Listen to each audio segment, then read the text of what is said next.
भगवान को मैं नहीं मानता और भगवान मुझे नहीं मानता। भगवान जो मेरा नुकसान कर सकता है वो कर ले, और मैं भगवान का कोई नुकसान करता नहीं, क्योंकि भगवान है ही नहीं। चैलेंज कर रहे हो? बिल्कुल चैलेंज कर रहा हूँ, भगवान को चैलेंज कर रहे हैं? बिल्कुल हाँ कर रहा हूँ। अब मैं भगवान को खुला चैलेंज कर रहा हूँ और पूरी ईमानदारी के साथ कर रहा हूँ। देखिए भगवान नाम की कोई चीज़ इस दुनिया में है नहीं। ये चंद और चालाक लोगों ने अपने फायदे के लिए बना रखी है, और ये पेरियार साहब कह रहे हैं, ये मैं नहीं कह रहा हूँ। एक ब्राह्मण राम की मूर्ति में प्राण डालता है, उस राम की मूर्ति में प्राण डालता है जो राम दुनिया के शरीर में प्राण डालता है। तो ये मज़े की बात नहीं तो और क्या है कि जो राम दुनिया के शरीर में प्राण डालता है, आज उसकी मूर्ति में प्राण डालने के लिए भी एक ब्राह्मण की उसको ज़रूरत पड़ रही है। तो ब्राह्मण कितना श्रेष्ठ है आप इस बात को समझिए। मतलब ब्राह्मण ने खुद को, अपने आप को भगवान से, जो उनका भगवान है उनसे बड़ा बना के रखा है। ये मूर्ख बनाने का जुगाड़ है। जो लोग 22 तारीख को राम के मंदिर पर प्राण प्रतिष्ठा करने की बात को हवा दे रहे हैं, होर्डिंग पोस्टर लगा रहे हैं, देश में भक्ति में माहौल बनाने की कोशिश कर रहे हैं, तो उन तमाम लोगों से मेरा एक सवाल है कि हम भी इस बात को मान लेंगे कि हाँ मूर्ति में प्राण प्रतिष्ठा हो जाती है, प्राण डाल दिए जाते हैं, तो हमारा भी एक ये सवाल है कि क्या आप रोहित वेमुला के शरीर में क्या नाम है प्राण डालोगे? क्या पायर तलवी के शरीर में प्राण डालोगे? या जो लोग आज की तारीख में मर रहे हैं उनके शरीर में प्राण डालोगे? इंसान है ना।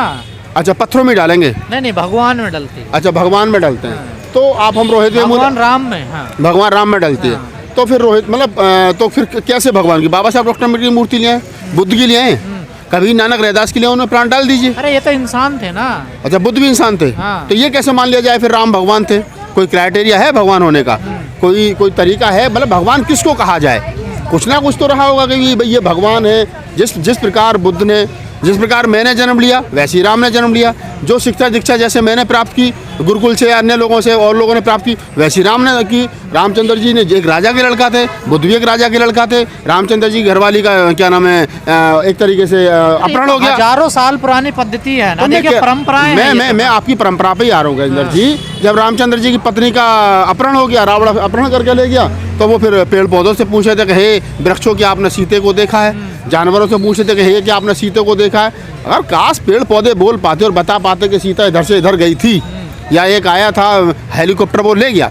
मजे की बात यह है कि ये पूरी की पूरी जो कहानी है, जिस पर आज की, जिसके आसपास जिसकी जो राजनीति घूम रही है, ये कहानी काल्पनिक है, ये पात्र काल्पनिक है, ये धर्म ग्रंथ काल्पनिक है, और ये धर्म काल्पनिक है, और ये जो धर्म ग्रंथ को लिखने वाले हैं सबका सब काल्पनिक है।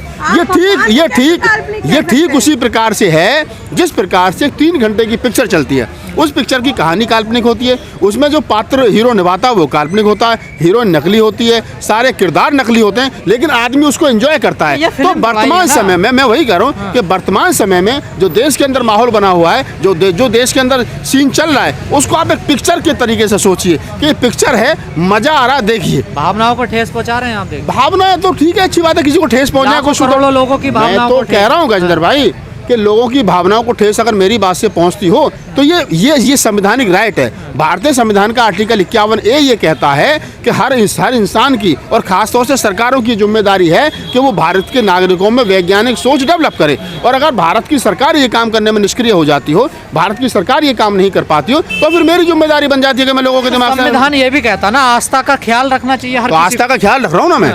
मैंने राम को गाली तो नहीं दी, मैंने रामायण को गाली तो नहीं दी। सवाल तो खड़े किए। तो सवाल खड़ा करना तो संविधान काल्पनिक बताया। मैंने काल्पनिक बताया, मैंने थोड़ी बताया। सुप्रीम कोर्ट ने बता रखा है ललित सिंह यादव वर्सेस स्टेट के मामले में कि हिंदू, और 1995 में सुप्रीम कोर्ट खुद कह चुका है कि हिंदू धर्म नाम का कोई ग्रंथ नहीं, धर्म नहीं है। सुप्रीम कोर्ट कह चुका है, सुप्रीम कोर्ट ये कह चुका है ललित सिंह यादव वर्सेस स्टेट के मामले में कि राम एक काल्पनिक पात्र, रामायण एक काल्पनिक ग्रंथ है। राम मंदिर क्यों बना है? तो ये जिन्होंने, देखिए ये जिन्होंने बनाया है वो पूछें, वो बताएं, मैं तो नहीं बनाया ना। आप लोगों को दिक्कत हो रही है, खासकर विपक्ष को, कि इस पे अब बीजेपी वोट मांगेगी और 2024 में सरकार बनाएगी इस मुद्दे। जो लोग वोट मांगने वाले हैं उनके लिए धन्यवाद, राम मंदिर के नाम पर, जो राम मंदिर के नाम पर वोट देने वाले रहे हैं उनके लिए धन्यवाद। ये दोनों के ये एक अलग विषय है। मेरा जो सवाल है, मेरा सवाल संवैधानिक है, और मैं ये कहता हूँ कि इस देश के अंदर संविधान क्या नाम है, जो वैज्ञानिक सोच के लोग डेवलप होने चाहिए। आप चांद पर पहुँच गए, आप ये विज्ञान ने दिया ना। आप हवाई जहाज मोड़ रहे हैं, ये विज्ञान ने दिया ना, ये पाखंड ने थोड़ी दिया। तो एक तरफ विज्ञान है जो आपको चांद पर ले जा रहा है, और एक तरफ वो विज्ञान के समय में आस्था की कोई जगह नहीं है। कहाँ है? विज्ञान में आस्था है ही नहीं।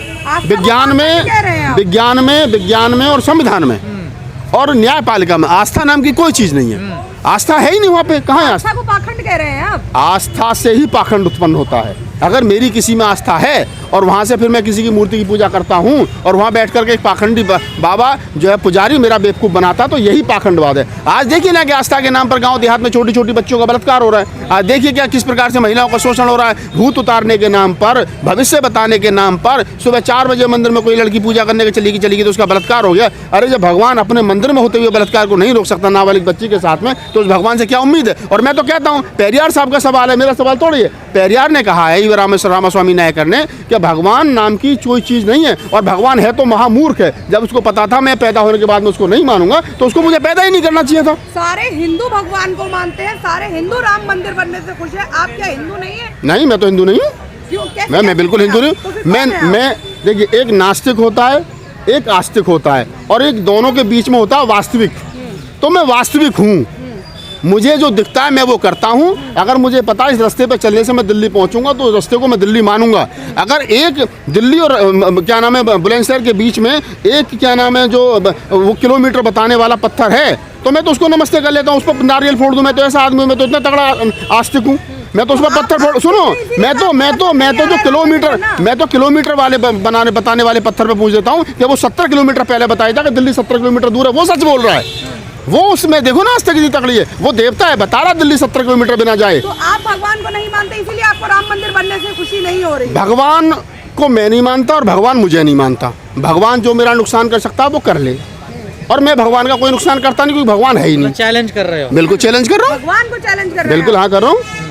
अब मैं भगवान को खुला चैलेंज कर रहा हूँ और पूरी ईमानदारी के साथ कर रहा हूँ। देखिए भगवान नाम की कोई चीज़ इस दुनिया में है नहीं।